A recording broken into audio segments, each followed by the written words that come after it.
समझो भाई। एक बार या कभी घर का कोई 5 साल का बच्चा अपने पिताजी से कहे कि पिताजी मुझे 500 रुपए की नोट दे दो, तो क्या पिताजी देंगे?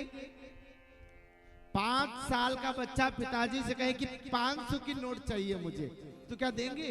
नहीं देंगे। और उसी की जगह 25 साल का 30 साल का बेटा आए और कहे पिताजी मुझे 500 रुपए चाहिए दे दो, तो पिताजी देंगे? कड़ से निकाल करके देंगे। क्यों?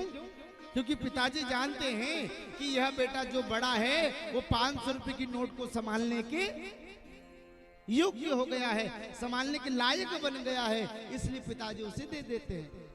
5 साल के बच्चे को इसलिए नहीं देते, यानी पिताजी जानते हैं कि 500 रुपए की नोट को अभी संभाल नहीं पाएगा, उसके योग्य नहीं है।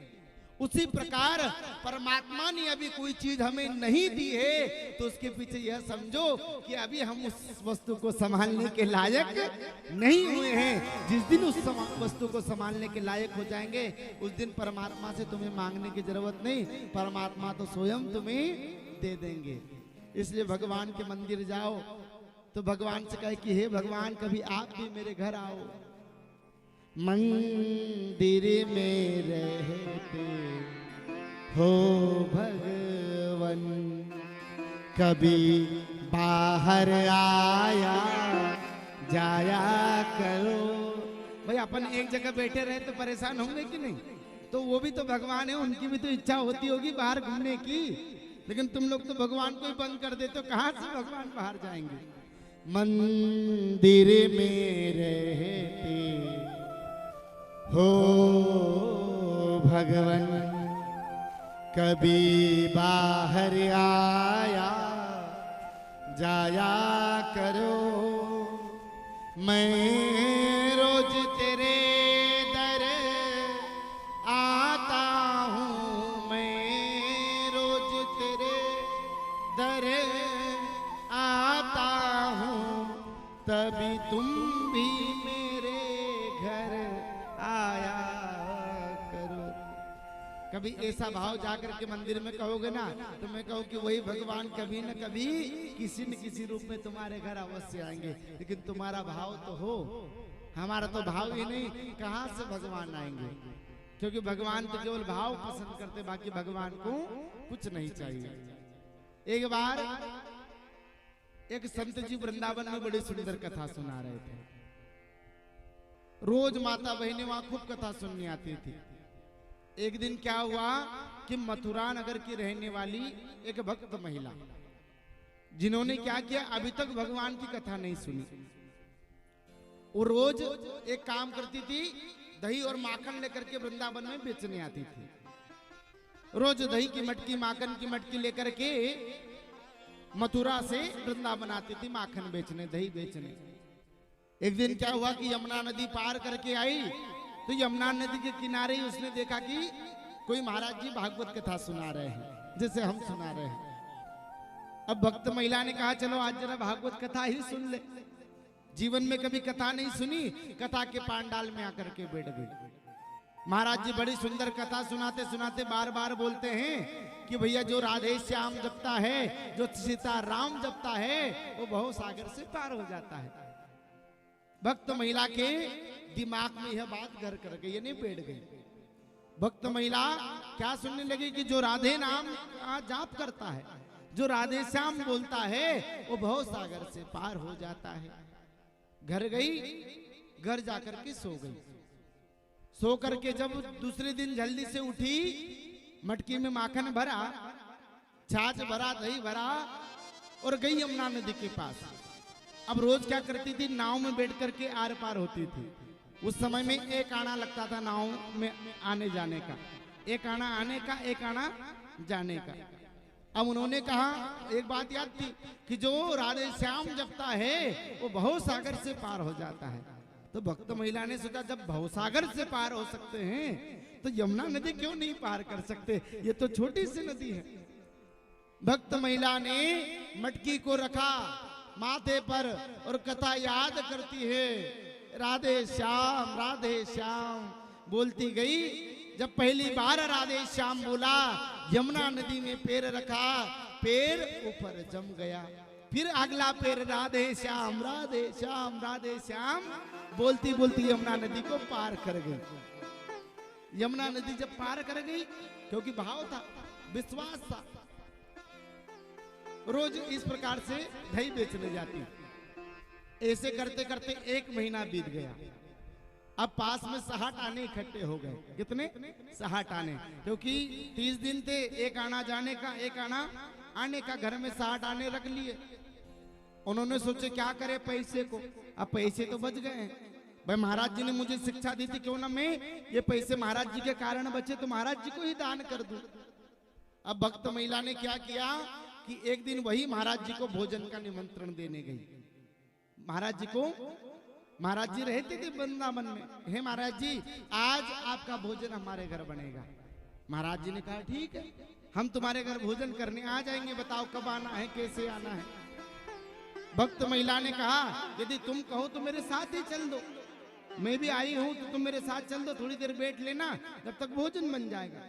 महाराज जी सोचने लगे कि आप कोई अच्छी भक्त आई है, क्योंकि अभी तक तो किसी ने भोजन के लिए नहीं कहा, आज भोजन के लिए कह रही, यानी कोई ना कोई पैसे वाली जरूर है महिला। उन्होंने कहा ठीक है चलो। तो जहां पर नाव घाट था वहां पर नहीं गई, जहां पर महाराज प्लेन जगह थी, क्योंकि वो तो यमुना नदी में चल करके आती जाती थी।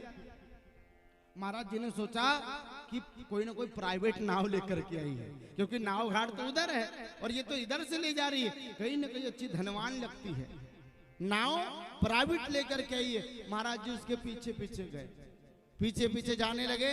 भक्त महिला यमुना नदी के पास गई और यमुना नदी के पास देखा महाराज जी ने तो कोई नाव तो नहीं दिखी, पता नहीं कहां से ले जाएगी।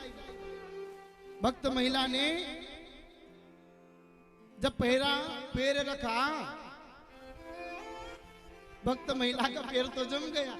महाराज जी तो महाराज एक पैर में पानी आ गया घुटने घुटने तक। फिर भक्त महिला ने बोली महाराज जी बोलो राधे श्याम। महाराज जी तो डर रहे हैं, बोलो राधे श्याम, ये क्या हो। भक्त महिला का पैर वापस चल गया, मतलब जल पे रखा गया। महाराज जी घुटने घुटने इतने पानी में। भक्त महिला फिर आगे पानी में पहुंची, इधर महाराज जी कमर इतने इतने पानी में पहुंच गए। महाराज जी ने कहा आप बड़े फंसे भैया, कोई भूत और चुड़ैल लग रही है, ये तो पता नहीं क्या करेगी। महाराज आज भक्त महिला बोलती जाती गुरु जी बोलो राधे श्याम। गुरु जी तो राधे श्याम क्या बोले, गुरु जी को तो डर लग रहा है। महिला बोलती जाती गुरु जी बोलो राधे श्याम, गुरु जी बोलो राधे। महाराज गुरु जी डरने लगे। भक्त महिला कहती है गुरु जी बोलो राधे श्याम और चलो। गुरु जी तो कांपने लगे। गुरु जी ने कहा हे भैया, हे दीदी कौन हो तुम, मुझे क्यों परेशान कर रही हो। गुरु जी बोलो राधे श्याम। महिला डरने लगी। अब तो क्या हुआ, इतना इतना पानी आ गया। गुरु जी ने कहा अब तो खैर नहीं। महिला बोलती गुरु जी बोलो राधे श्याम। गुरु जी डर गए। महिला ने देखा गुरु जी तो डरने लगे हैं। अब क्या हुआ कि महिला ने गुरु जी का हाथ पकड़ लिया। उस भक्त महिला ने गुरु जी का हाथ पकड़ा, महिला भी पानी पर चलती चले गई, उसके पीछे पीछे गुरु जी भी पानी में चलते चले गए। गुरु जी बोलो राधे। गुरु जी ने आंखें बंद कर ली, भक्त महिला के पीछे पीछे यमुना नदी को पार कर गए। गुरु जी की जरा सांस चलने लगी, हाँ चलो कम से कम अब जान तो बची। भक्त महिला ने ले जा करके घर में आसन पर बिठा दिया। आसन पर बिठाया। भक्त महिला ने पहले तो 60 आने ला करके रखे गुरु जी के पास। गुरु जी तो समझ रहे थे कोई ना कोई जादू टोना जानने वाली है, इस समय पैसे कैसे लूं। गुरु जी ने पूछा ये पैसे तुम मुझे क्यों दे रही, मुझे तुमसे पैसे नहीं चाहिए। क्योंकि गुरु जी आज भक्त महिला के पैरों में आ गए और कहा नहीं नहीं मुझे तुमसे पैसे नहीं चाहिए देवी, तुम कौन हो। आज भक्त महिला ने पूरी पूरी बात कह दी। महाराज जी 1 महीने पहले मैंने तुम्हारी कथा सुनी थी और वही कथा में तुमने कहा था कि जो राधे श्याम जपता है, जो सीता राम जपता है, वो भव सागर से पार होता है। तो मैंने तुम्हारी बात को सुना और यमुना नदी मैंने पार करी तो मैं यमुना नदी के पार हो गई, मैं आज वही एक एक आना बचा करके तुम्हें दक्षिणा दे रही हूँ। गुरुजी समझ गए कि इतने सालों से मैं कथा बाच रहा था, जो काम मैं नहीं कर सका वही काम आज तुमने कर दिखाया। गुरुजी भी समझ गए कि भक्त तो भक्त होते हैं। इसलिए आप भी कथा में आओ ना, तो कथा की बातों पर थोड़ा सा अमल करो, कथा को अपने जीवन में उतारने का प्रयास करो, तो कथा सुनना सार्थक हो जाएगा। नहीं तो कोई मतलब नहीं, 3 घंटे का समय तुम परमात्मा को दोगे भी तो। इसलिए कथा की बातों पर अमल करना है। भगवान की लीला सबने सुन रखी है, सब मालूम है। इसलिए जीवन में कोई ना कोई भगवान के लिए नियम होना चाहिए। भाई जैसे दुनिया में हर काम के लिए हम नियम बनाते हैं, तो ऐसा नियम बनाओ कि रोज आज से हम भगवान के मंदिर जाएंगे। इतने बजे मंदिर जाना है या नहीं जाना है। आरती होती है 8 बजे, 7:30, जितने भी बजे आरती का समय है। मैं कहूं यदि आप रोज रोज भगवान के मंदिर जाओगे और किसी कारणवश तुम भगवान के मंदिर नहीं जा पाओगे, तो फिर भी भगवान उसका भी पुण्य फल तुम्हें देंगे। क्यों? क्योंकि आप लोगों ने देखा है, जब कोई दुधारू गाय रहती है ना, दुधारू गाय रोज 2 लीटर 3 लीटर 4 लीटर दूध देती है, लेकिन बाय चांस से कभी जब लात भी मार देती है, तो आदमी उसे बेचता नहीं है। क्यों नहीं बेचता? क्योंकि आदमी को मालूम ये तो दूध देती है। उसी प्रकार रोज हम भगवान की भक्ति करेंगे और एक आध दिन भगवान की भक्ति नहीं भी कर पाएंगे, तभी भगवान उस नहीं दिन वाले भक्ति को नजरअंदाज करके तुम्हें भक्ति का फल दे देंगे।